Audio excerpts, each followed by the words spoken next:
Okay, good morning, madam.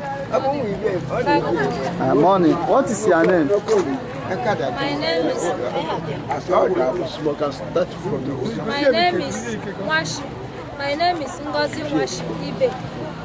Washi.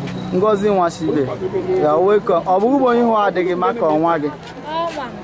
Bo yin ho adigi. Onomi ega alaga. Okay. Ha bo yin. Abu Emmanuel HS Washi. Ogi ani gi bia re ko dige sekwere gi bia. Okay. So, how do you feel about the exercise the Afikpo US are carrying on? How do you feel about the exercise the Afikpo US are carrying on? Maka nganjere ụlọ ọgwụ ọzọ amaghara m okpogo asịrị m nwote beta ọ dịrị nke ụwa gwuo eka nnụrụ na ndị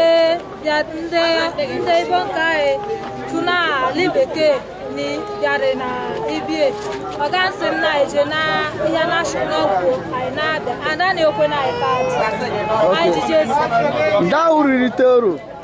what benefit have you benefited? What is your benefit over this?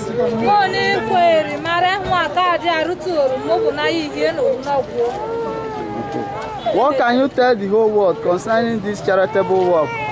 Did puru nde nọ na mba ọzọ n'omimi eneme ehụ ọdịa? Ọ dị ya arịkọ ka m onye ọbụla ụwa adịghị ma ihe nnekwu bụ ndị ebere ma ọ dịkọ ka m ọ na-enyere anyị na-agba mbọ ka m onye ụwa adịghị ma atakpụbasị ọnụ onye bụ gbasi ike beta je na ahụ jebe anyị eri ọ dị ya arị ma ọka a ga-eletara m onye ha dịka nke na-eleta. Okay, thank you, madam.